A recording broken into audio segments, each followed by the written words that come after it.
Did you know all about the Lord's Pavilion when you were a boy in the West Indies? I didn't know much about it, but I had read Ranjit book, I had read P.F. Warner's book.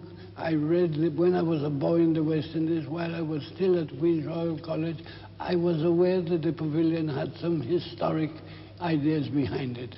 I had read that Albert Trott had hit a ball over it, and that Ranjit Singh somewhere or other would be sitting shivering in the early summer in warm clothes, and they would take it off for him to go out and he would make a century. All that I had read and connected these things with the pavilion. You cannot read about cricket without Lord's Pavilion and the men who made it, and when they brought the turf from here and elsewhere and then built the pavilion. It is part of England and part of not only English cricket but part of London. Many of the people whose images preside here, either visually or in spirit, would probably be defined as conservative and even reactionary or Philistine figures in a wider cultural context. Has that ever worried you, that you are interested in the same things? Not particularly. It hasn't worried me at all, because cricket is a game that all people in England at one time were interested in.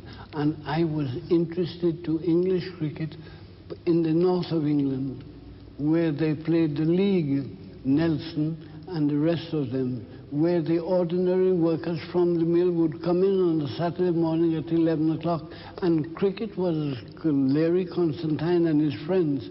There was not the slightest taint of aristocracy or superiority there.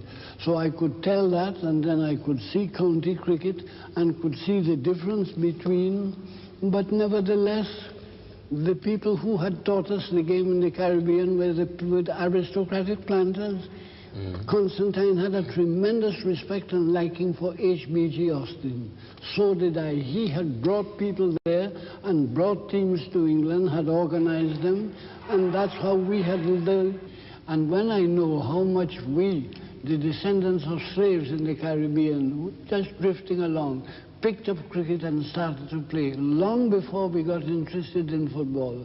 And I know that he, H.B.G. Austin, H.B.G. Austin's brother and the rest of them, they brought the game. I am quite, I respect them at any rate. I have no hostility.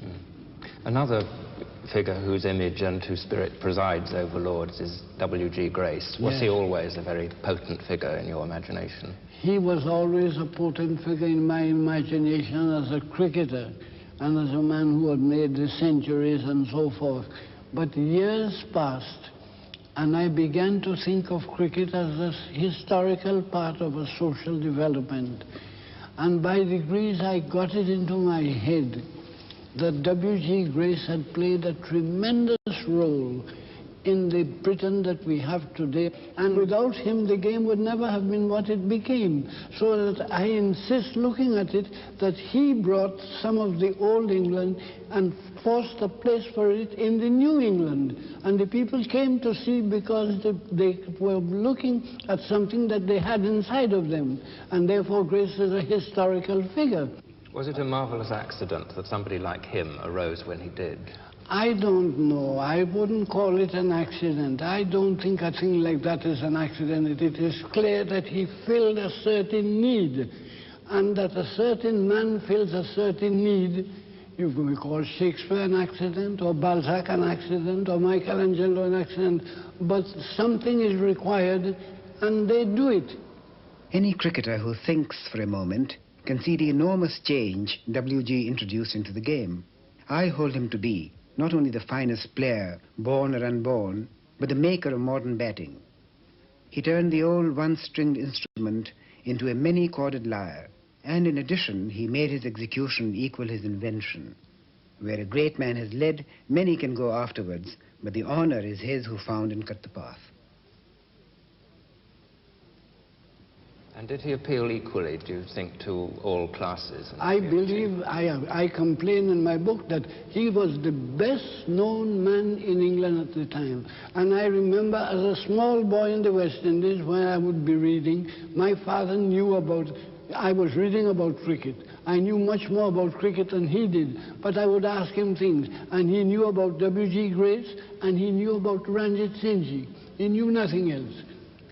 But everybody in the West Indies knew the old man and his beard, and the 100 centuries, and the fact that he had lasted so long. I don't believe there is any place where English education and English books have been read and talked about that people don't know W.G. Grace. Up to today, I am very much struck that Mrs. Grace, living in the country, writes to the man who is leading the All England 11 and say, I would recommend to you my son, and I have a son, W.G., who is going to be the best of them because that boy's back play is sound. That to me is very West Indian, although it wouldn't be the mother in that case, but it would be a father. Could you imagine W.G. Grace as having been a reading man, a cultured man? I couldn't imagine that. I think he was the kind of English country gentleman of the late 19th and early 20th century. The English country doctor, a man of some education, but doing a job, but not concerned with literature in the way that Hazlitt and Jane Austen and these were. He wasn't that type. And that's why he was able, with this magnificent physique he had and the opportunities at the game, he was able to put everything he had into it because he wasn't bothered about other things. He wasn't aware that he ought to have been reading literature or so. He wasn't. And that, I believe, helps many of the Caribbeans in the old days. To play cricket for them was really to assume something which lifted them from the ordinary people without having to come abroad or to pass Cambridge examinations.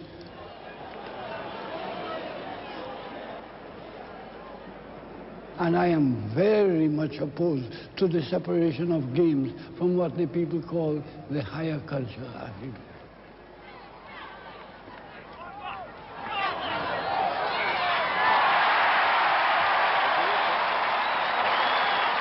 In your book, you make a comparison between the experience of international cricket and the experience of tragic drama in ancient Greece. How do you see that comparison?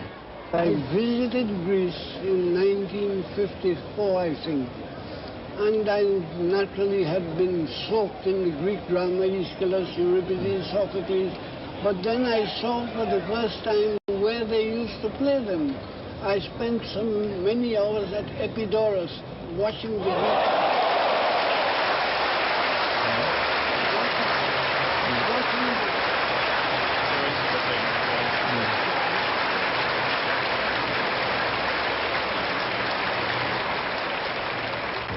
The tragic drama in ancient Greece, I was familiar with it from reading books. I had never seen any performance and realized that what used to take place was 30,000 people from the Greek city.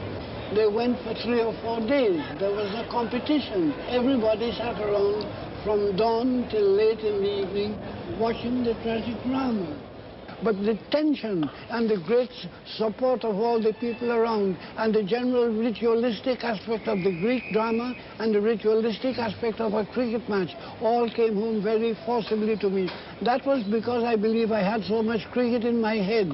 So it was very simple for when I saw the Greek theatre and realized what used to go on to think immediately of cricket. A lot of other people wouldn't have done it, but I did, being who I am. If it were the time, Anacharsis, for the Olympian or the Isthmian or the Panathenaic Games, by seeing what takes place there, you would be able to appreciate that we are quite justified in expending so much ardor on these spectacles. I cannot find words to give you an idea of the pleasure that you would have if you were seated in the middle of the anxious spectators, watching the courage of the athletes, the beauty of their bodies, their splendid poses, their extraordinary suppleness, their tireless energy, their audacity, their sense of competition, their unconquerable courage, their unceasing efforts to win a victory. I am sure that you would not cease to overwhelm them with praise, to shout again and again, and to applaud.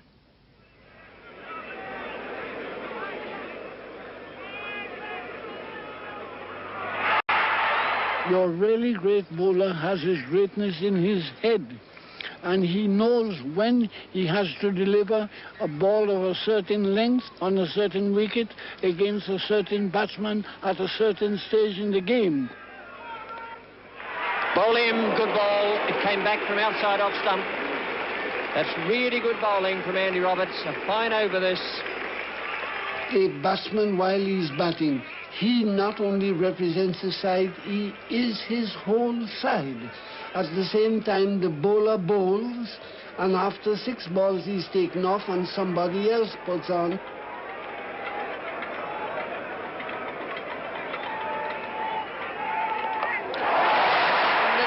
Shot out of the ground. Superb shot there by Lloyd, the West Indian batsman. So that you have a very complicated relation between the whole and the part, between the universal and the individual, so to speak. It may take a long time, but every single ball means that the whole game or stage of the game is there involved.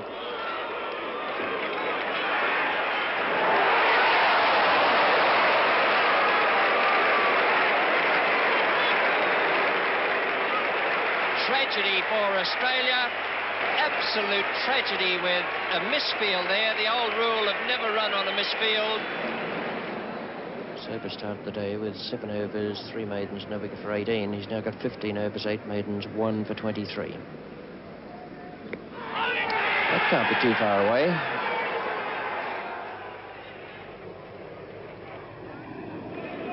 Complicated structure of the game is best expressed by looking carefully at what happens to the batsman, and particularly the great batsman who represents his side. When he is batting and batting well, the whole game revolves around him.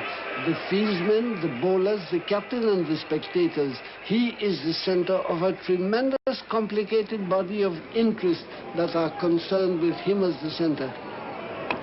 Another beautiful straight drive. Beats Fletcher, goes through for 4. Brings up the 400. What a wonderful shot from Gary Sobers.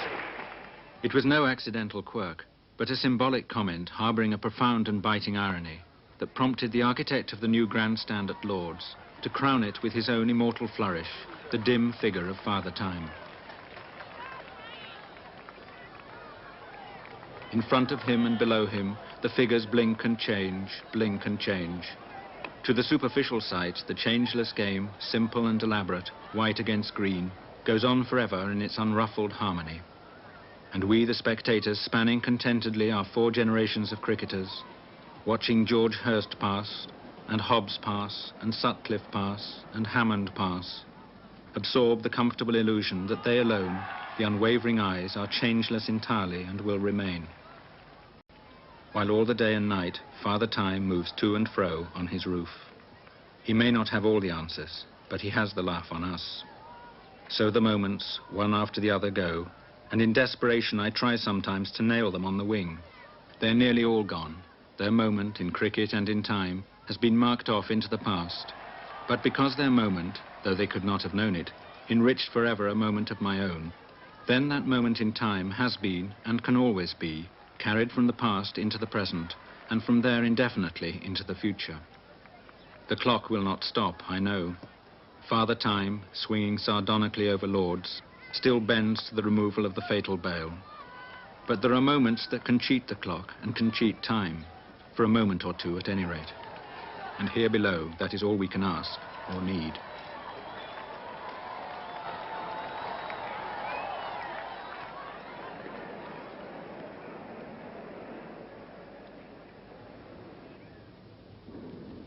I see in that photograph all that Headley was. That complete control, the ease, the confidence and the certainty. You have to know the man well to see all that in a picture. But I can see it, and the very best that there is in West Indian batting. Here is another man. That is Weeks. A man came to Lord's one day and he saw a batsman make a stroke just as he came in. He says, but for God's sake, that is Everton Weeks, and it was Everton. Everton had come here not with a West Indian team but to spend some time, and they had put him in the match. And this fellow saw Everton, saw the stroke, and he said immediately, that is Everton weeks, and there you can see the kind of thing. You see where his toes are, and the balance, and the way the batter swung back. That is very typical of Everton and very typical of the West Indies also. That's Clyde Walcott, who was either on the front foot or the back foot. Bowlers will tell you, he was a ferocious batsman. He could come forward and murder mid-off swingers and get back and murder the same mid-off swingers. That was a ferocious man to play against. And Worrell came from the old game and learned what was new and was symptomatic of the new West Indies. The battle to make him the captain was the feeling that we had reached a stage where one of us should be in charge. And Worrell made the team, and so was the result of all that Worrell did. The West Indies Islands are so small, and we have so little to go by, that when somebody comes up, especially a young black man, and shows that he has some credit in him, all the people begin to say, well, here is another one. He's one who will make a century at Lord's or the Oval. They have told me that. And not only do they say that about him, but he himself begins to feel that he has immense possibilities that he hasn't got in law, that he wouldn't have had in medicine, he wouldn't have had in business, but in cricket, that field is open, and as a writer, the field was open too if he came to Britain. My book was dedicated to W.G. Grace and Larry Constantine and later to Frank Worrell. But then I wrote a preface and I made it clear that many of the ideas that I was writing I had brought with me from the Caribbean in a general way. But it was only living in England with the historical background of England and the wide scope of British cricket that I was able to make the thing historically clear. But that in general, and I put that in the preface, Caliban, by which I meant myself and Frank Worrell and George Lamming and the rest of us, in order to find out his character, after 300 years of slavery and subordination, has to venture into fields that Caesar never knew. We had to find out things about society in general in order to place ourselves that it had never been necessary for Caesar, those who had been in charge of us, had never been able to find out. And that's what I think is in Beyond the Boundary, and why the book is so well received by many of them. They realize I have said things which they hadn't thought about. And I believe that I said those things because of circumstances I have explained, and West Indians had to find something new in order to establish that the West Indians had arrived as competent members of modern society.